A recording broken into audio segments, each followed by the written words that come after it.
नमस्कार।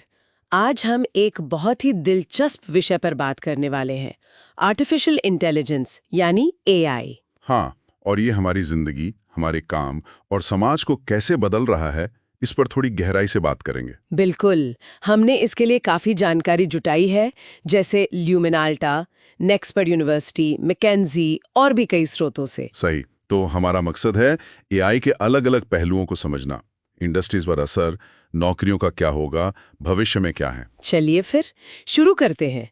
सबसे पहले इंडस्ट्रीज पर एआई का क्या असर दिख रहा है? अब ये कोई दूर की कौड़ी तो रही नहीं, है ना? बिल्कुल नहीं, ये तो आज की हकीकत है।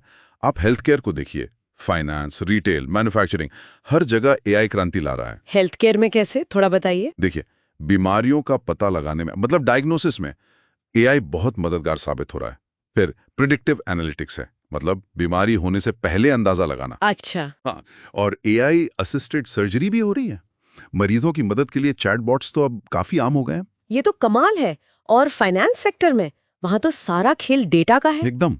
फाइनेंस में फ्रॉड यानी धोखाधड़ी पकड़ना, रिस्क को मैनेज करना और ऑटोमेटेड ट्रेडिंग, इन सब में एआई का जबरदस्त इस्तेमाल हो रहा है। और रिटेल, हम जो ऑनलाइन शॉपिंग करते हैं उसमें भी एआई है। हाँ बिल्कुल, आपको जो आपकी पसंद के हिसाब से सुझाव मिलते हैं वो एआई ही देता है। फिर दुकानों में स्टॉक मैनेजमेंट, ग्राहक सेवा वाले चैटबॉट्स, सब एआई पावर्ड हैं। और मैन्युफैक्चरिंग, जहां बड़ी बड़ी मशीनें होती हैं। वहां भी मशीनों के रखरखाव का पहले से अनुमान लगाना, जिसे प्रेडिक्टिव मेंटेनेंस कहते हैं। एआई वाले रोबोट्स, सप्लाई चेन को बेहतर बनाना, ये सब एआई कर रहा है। मतलब लगभग हर बड़े सेक्टर में एआई घुस चुका है। हाँ, और आने वाले समय में ऊर्जा, ट्रांसपोर्ट, खेती, रियल एस्टेट, टेलीकॉम, शिक्षा, इन सब पर भी इसका बड़ा असर पड़ेगा, ऐसा अनुमान है। ठीक है, इंडस्ट्रीज की बात तो समझ आती है, लेकिन जो आम चिंता है वो नौकरियों को लेकर है। क्या एआई हमारी नौकरियां छीन लेगा? ये सवाल तो सबके मन में है। देखिए, जो काम दोहराव वाले हैं, रूटीन है, जैसे डेटा एंट्री, असेंबली लाइन का काम या कस्टमर सर्विस के कुछ हिस्से, टेलीमार्केटिंग। अच्छा, मतलब जिनमें ज्यादा दिमाग नहीं लगाना पड़ता। हाँ, कुछ वैसा ही, या बुक कीपिंग, इन पर ऑटोमेशन का खतरा ज्यादा है। एक अनुमान तो ये भी कहता है कि एआई करीब 300 मिलियन नौकरियों के बराबर का काम कर सकता है। 300 मिलियन, ये तो बहुत बड़ा नंबर है। मैकिन्जी का भी कुछ ऐसा ही कहना था शायद। हाँ, मैकिन्जी का अंदाजा है कि 2030 तक शायद 14% लोगों को अपना करियर या काम का तरीका बदलना पड़े। और एक स्टडी के मुताबिक 2025 तक मैन्युफैक्चरिंग में ही 2 मिलियन नौकरियों पर असर पड़ सकता है। तो क्या ये माना जाए कि भविष्य अंधकारमय है या एआई से नई नौकरियां भी बनेंगी? नहीं नहीं, तस्वीर का दूसरा पहलू भी है। एआई नई तरह की नौकरियां बना भी रहा है, जैसे data scientists, machine learning experts, AI developers. अच्छा, मतलब नई स्किल्स वाले लोगों की जरूरत होगी। बिल्कुल। और एक और जरूरी बात, एआई कई मौजूदा नौकरियों को खत्म नहीं करेगा, बल्कि उन्हें बेहतर बनाएगा। सोचिए, doctor, designer, software developer, teacher, marketer, वकील, उन्हें कैसे मदद करेगा एआई? उनके काम के जो रूटीन वाले हिस्से हैं या उबाऊ काम हैं, वो एआई कर देगा। तो ये प्रोफेशनल्स ज्यादा जरूरी, ज्यादा स्ट्रेटेजिक कामों पर फोकस कर पाएंगे। एक तरह से एआई असिस्टेंट कैसा होगा। तो फिर कौन सी नौकरियां ज्यादा सुरक्षित हैं, जिनमें एआई सेंध नहीं लगा पाएगा? जिनमें इंसानी समझ, क्रिएटिविटी, स्ट्रैटेजी और इमोशनल इंटेलिजेंस की जरूरत होती है, जैसे टीचर, वकील, मैनेजर, एचआर वाले, साइकोलॉजिस्ट, सर्जन, सिस्टम एनालिस्ट, कलाकार, लेखक। ये नौकरियां ज्यादा सुरक्षित मानी जा सकती हैं। लेकिन सीखना तो सबको पड़ेगा। हाँ, ये बिल्कुल साफ है।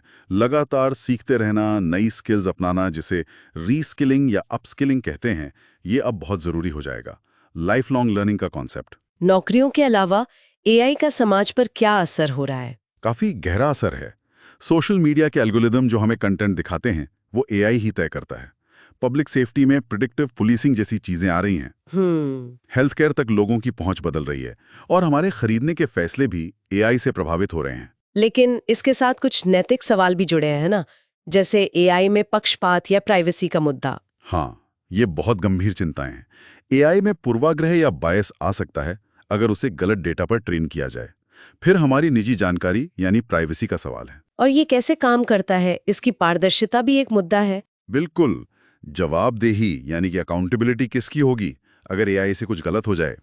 इसीलिए अब रिस्पॉन्सिबल एआई पर इतना जोर दिया जा रहा है। मतलब एआई को नैतिक तरीके से सोच समझकर इस्तेमाल करना। तो अगर हम भविष्य की तरफ देखें, एआई क्या बड़े अवसर ला रहा है और क्या चुनौतियां हैं जिनके लिए तैयार रहना होगा? अवसर तो बहुत हैं।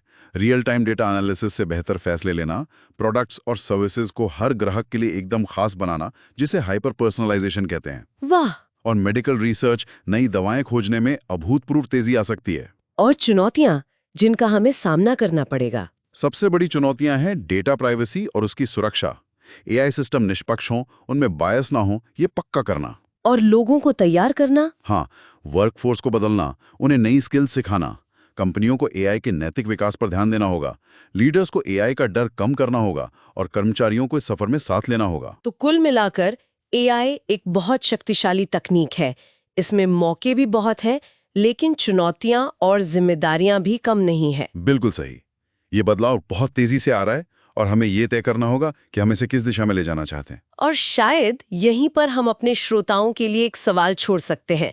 जैसे जैसे एआई हमारी जिंदगी का अटूट हिस्सा बन रहा है, ये सोचना हम सब की जिम्मेदारी है कि इसका विकास और इस्तेमाल सिर्फ तकनीकी तरक्की के लिए न हो, बल्कि इंसानों की भलाई, निष्पक्षता और सच्ची